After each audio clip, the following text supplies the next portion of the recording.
I think Terrence Crawford would handle it, but honestly, I would not be surprised if Vergil comes through and possibly even knocks out Terrence Crawford. And the only reason I'm going to say that. What's going on, guys? Welcome back once again to the Pound for Pound Boxing channel. I'm your boy Mac, and today we will be discussing a stacked 154-pound division and possibly the fight of the year, Vergil Ortiz Jr. versus Serhiy Bohacik.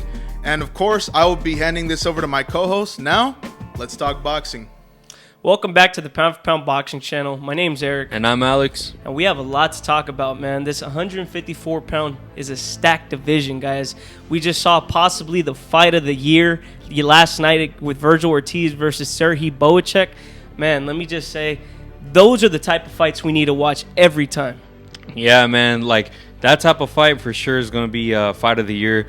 It was back and forth, but honestly, you could argue that Vergil lost that one, but yeah, it was fight of the year for sure.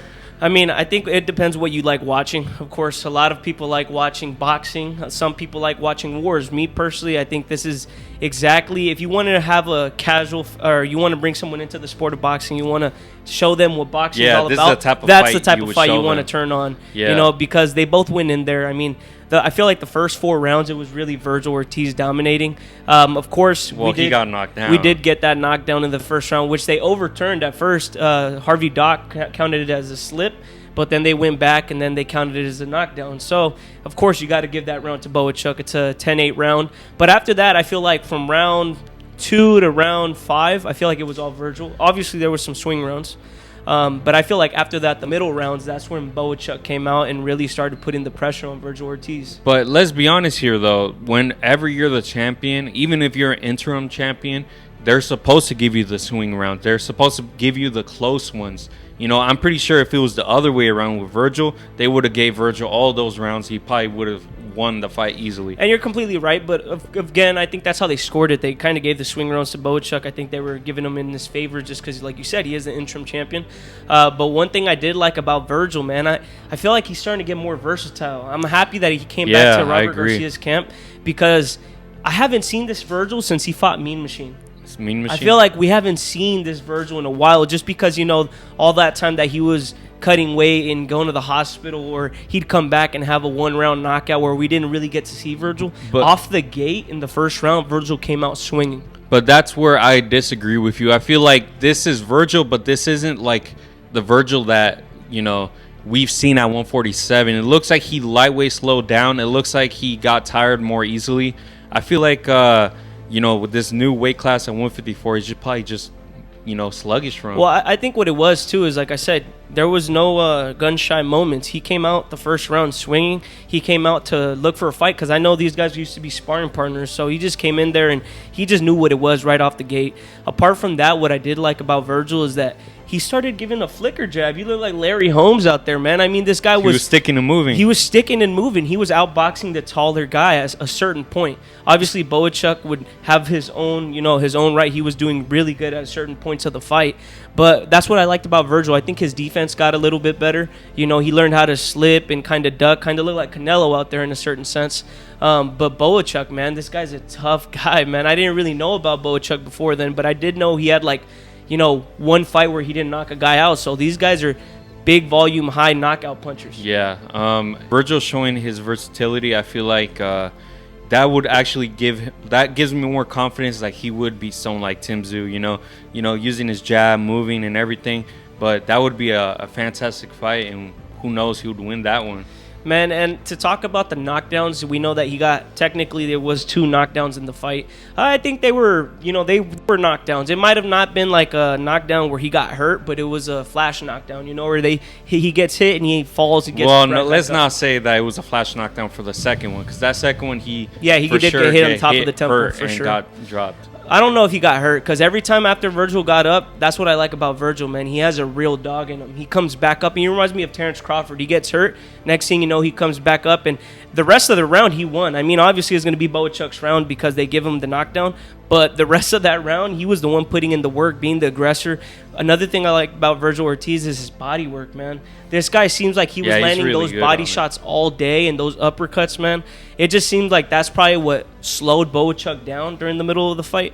But again, Bohacik stayed in there. What I liked is Bohacik kind of he adjusted to Vergil's style. Now, let me ask you, I'm sorry to cut you off, but where do you see Vergil's place at 154 in the division as a whole? Well, for this to be really his only, second fight at 154 pounds? Yeah. This really impressed me. I mean, I know Vergil's been a top contender for years, especially at 147. He was Bud's mandatory for a while. I think he's ready, man. Do I think he beats all of them? No. I think just stylistically, he could have as many more fights as he can. He doesn't beat everyone, but that comes with the territory. But I do think he is ready for the top competition, man. Of course, we were supposed to see him versus Tim Tszyu August 3rd. Unfortunately, Tim Tszyu got hurt. He probably would have lost that one. I don't know about that, man. Vergil's one of those guys, man. I just can't count him out with anybody. I don't think he beats Terrence Crawford, but I do think he gives him hell. Now, this is where I agree with you. I feel like Vergil is ready, but I was not impressed by his performance. I feel like he needs lots to work on, and I think he needs at least one more fight. For his next fight, I'd like to see him go up against like Jamel Charlo. Jamel isn't the best at 154, but it'd be a great, fantastic fight for Vergil to step up to an even bigger competition. Well, that just depends, man. I don't even know if Jamel Charlo's coming back down to 154. Yeah, who knows, we know that right? He went up to fight Canelo, and ever since he's been quiet. He hasn't tweeted, he hasn't done nothing, so we don't even know where his head's at mentally. Yeah, well, it's just wishful thinking. I just think that, why not throw him in there already with someone like Tim Tszyu, someone like Crawford, someone like even Brian Castano. I think that would be a great fight stylistically. They're both coming forward, but... Well, who knows about Brian Castano? I think they're both... I think Vergil Ortiz is a great fighter. I think he has the tools, and he has the proper team around him. Again, we always mention Robert Garcia. This guy makes everyone into champions, or he brings guys that are already champions, but he elevates them. He might be coach of the year or what? This guy's definitely a great coach, man, and he's been around the game for so many years, man. So it just shows you that Vergil's his headspace is in the correct spot. Not like someone like Ryan Garcia. He's at where he's supposed to be. And with Oscar De La Hoya now signing with Turkey Al-Sheikh and the Riyadh season promotions, who knows? Think of all the great fights that we could see, man. And we know Turkey Al-Sheikh said he wants to see Crawford versus Vergil next. What do you think about that? Crawford and Vergil? Well, I could see it going both ways, but I would favor Crawford, man. But we got to see. I'd rather see him go up against the winner of Fundora and Spence. I'd love to see a fight between Spence and Vergil, because they both Spence is versatile in a way, and he comes forward. Vergil, he has a dog in him, bro. Yeah, stylistically, that would be a great fight, man. And we know that's Vergil Ortiz's dream fight. He's been saying it since he was barely on the come up. He said, hopefully one day I get to fight in the Dallas Cowboys Stadium in Texas against Errol Spence, man. That would be a big fight. I wouldn't even mind. Hopefully Errol Spence could come through and he could beat someone like Fundora, but we'll just have to wait on that. Against Spence, I just think it depends how Spence is nowadays. I think it depends on how he comes back. You would have to favor Vergil on that fight. We know that once you get knocked out, especially the way that Errol Spence did, a fighter's never the same. But Errol Spence is a great fighter himself, so you can't count Errol Spence out ever. Now, we just saw Terrence Crawford at 154, and it looked like he lightweight struggled against Madrimov. Mm-hmm. Now, imagine a washed Spence, someone that's not in his prime, someone that gets hit a lot more than Crawford does. We'll see if he even does well against Fundora. And to mention Crawford, man, Crawford didn't look the best against Madrimov. It seemed like, the weight was kind of an issue, but I think it was also props to Madrimov. Madrimov has one of those kind of like Russian style, Soviet styles where he's just always in and out. He throws awkward punches from awkward angles. It's not that Terrence Crawford necessarily looked bad, but it's just the credit we got to give to Madrimov. IQ, his IQ. He has very great IQ. The way I'd see Vergil versus Terrence Crawford, though, right now I got to agree with you. I think Terrence Crawford still has, obviously, the experience over Vergil. We know Terrence Crawford's elite, and he has power in both hands. He's a switch hitter. But that doesn't mean I'd count Vergil out, man. Yeah, because I'm going to be a dreamer right now, and if I see that fight, I think Terrence Crawford would handle it. But honestly, I would not be surprised if Vergil comes through and possibly even knocks out Terrence Crawford. And the only reason I'm going to say that is because we know Vergil has power at 154. Yeah, but he almost had Boachuk out of there. The only reason he didn't have him out of there is because Boachuk has a chin, man. This guy's big as hell himself. Well, so does Crawford. Crawford has a chin. But who knows, right? But I would favor the IQ of Crawford, switch hitting. It'd just be a little bit too much Respectable. for Vergil, man. It's respectable. I think that's where I'd stand too. Is I think the IQ and the experience would take a factor in that fight. But like I said, man, Vergil's someone you can't count out, especially with the team around him, and he's only going to get better. He's still young. You know, this guy has power, and I feel like Vergil's power can go all the way up to 168 one day when he's a little bit more mature and has a little bit of more ring generalship in there. Yeah, and then a fight, like if Boots moves up to 154, that'd be a great fight. This fight proved to me that, you know, the gap between them isn't that huge, because I thought Boots was levels, like not levels, but at least a level above Vergil. But this fight proved to me that he is close to Boots' level. And we haven't even seen Boots at 154. Yeah, we haven't even seen him there. We don't know how his power translates at 154. Boots is a special talent. And he didn't look so good against his last opponent. So yeah, but Boots is a special talent as well, man. I think this 154-pound division is starting to become slowly one of the better divisions in boxing, man, because we got so many names. Starting to get stacked. So many great matchups. And, again, we got to mention Tim Tszyu, man. I know he took a loss against Fundura, but some questionably say that it was just because of the cut.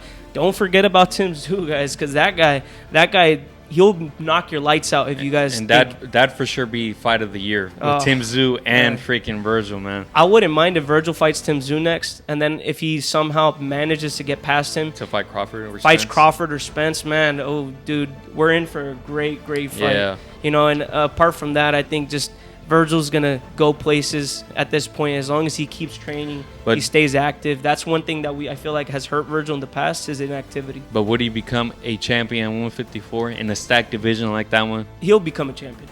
I'm comfortably gonna say that he'll eventually become a champion. I don't know against maybe not at 154. No, I think he'll become a champion. I think it's a matter of time, man. It's a matter of time.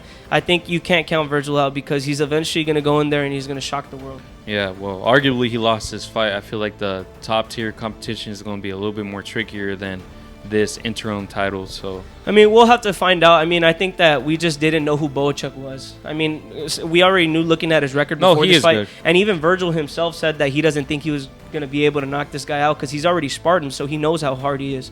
But, you know, it is what it is. Sometimes this happens in boxing a lot of the time, right? Like Madrimov, where we don't really know these outside foreigners, you know, because we just haven't heard of them, but they come in and they give great performances. So it is what it is. I think Boachuk's a great fighter, and I think if they give a rematch, I wouldn't be mad at it. I don't really care to see it, but, you know, it's just one of those guys that you can't count out. Well, you got to give the opponent, you know, another rematch, especially at a close decision like this. Especially I thought majority was a little bit of a robbery, you know. No, it should have been a split because what's his name was the champion. But if you think about it, I think what helped Boachuk a lot was the 2 knockdowns. I think that's what really kind of like got it really close. Apart from that, I did see a close fight, but I still had like you know what really won this fight for Vergil? The championship rounds. Round 10 through 12. Yeah, well, I don't know. I you know, those middle rounds and then the 2 knockdowns, you could argue that Boachuk won by a round. It's very questionable. I'm not mad at the win. I think this is. No, you're right. I think like I said, I gave Vergil the fight just because he won those championship rounds. I feel like it's Vergil. He changed his game and he was able to outbox Boachuk in the end. He was, you know, he did get hit for sure, but he was throwing those jabs out there, and I'm just happy that he started using his jab a lot more and not just all power punches. Thank you guys again for tuning in. What do you guys think about Vergil Ortiz? Do you guys think he's ready for the top caliber at 154? Please let us know. My name is Eric. And I'm Alex. And I'm your boy Mac. Thank you guys once again for tuning in to the Pound for Pound Boxing channel. Please like, share, and subscribe, and let us know what you think down below. And we're out.